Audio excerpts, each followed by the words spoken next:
Blanche responded today and said this in response to someone who had criticized that interview. Said, when I interviewed Maxwell, law enforcement didn't have the materials that Epstein's estate hid for years and only just provided to Congress. The person he was responding to is my next source tonight, the attorney and contributor for The Atlantic, George Conway, who, as I like to remind everyone, almost worked in the first Trump Justice Department as the Solicitor General.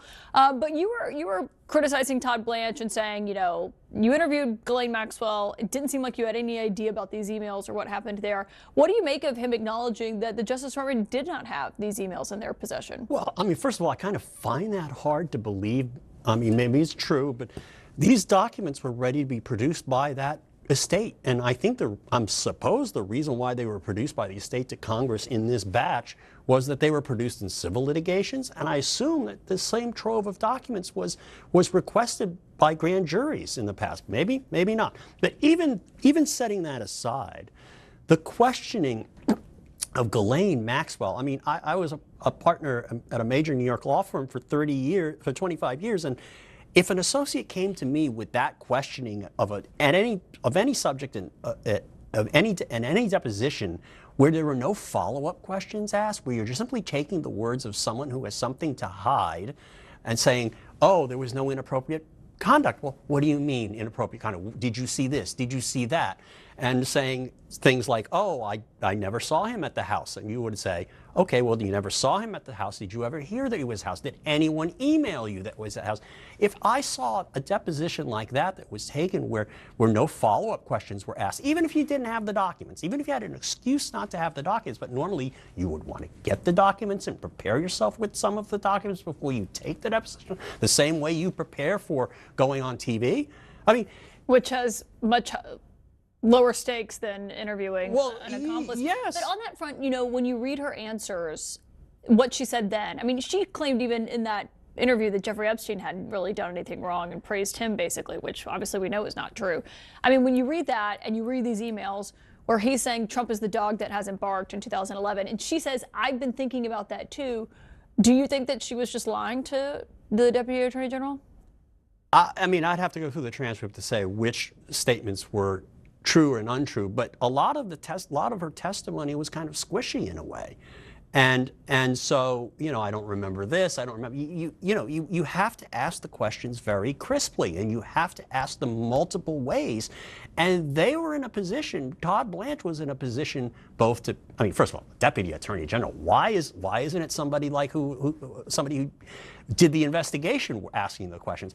You have to spend the time to ask these questions carefully if you are seeking the truth. Well, you know what I was thinking about? This all was started this term by the DOJ and FBI coming out and saying, this is done, no further disclosures are warranted, we've done the investigation, like it's done basically.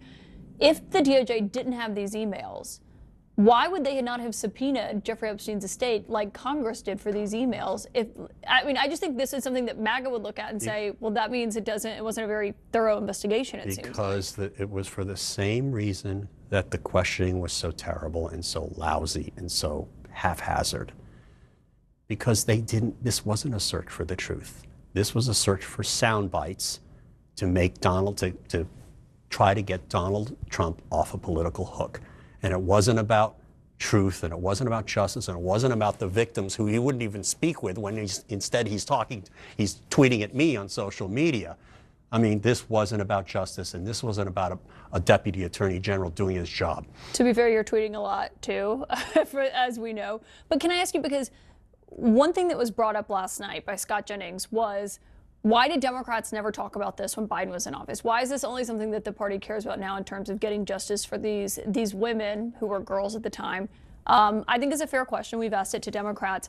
But the Biden Justice Department oversaw Ghislaine Maxwell's trial. I mean, they could have subpoenaed the Jeffrey Epstein estate for these emails, and they did not. Because they didn't need to. The whole point was Epstein was dead, and Ghislaine Maxwell, their object was to put her in jail. They did that. They only needed. But the emails could have revealed other people that could have been investigated. Well, yes, but you know, the statute of limitations might have run against somebody like a Donald Trump, and the evidence from those documents might not have been, you know, sufficient to convict. I don't think these documents, however amazing they are, they're not enough to convict. And the only person who was a witness, you know, the people who were witnesses were these women who were abused, and you had to take their testimony, the ones who you could get, and the testimony they could get to get the people who actually did the trafficking, and they did that, and they got Ghislaine Maxwell, and it wasn't meant to be kind of a search for everyone who might have had anything to do with Ghislaine Maxwell. And but shouldn't it have been? Well, I mean, that's not the function all of these powerful people. That's not the function of the criminal justice system. Okay? Now, Donald Trump, I mean, I'm not saying he committed a crime and that can be proven now in 2025. The reason why this is of concern is he's the president of the United States. He's been found in another case by a civil jury to have been liable for sexually abusing a woman in an apartment store. He has been, you know, he's a convicted felon.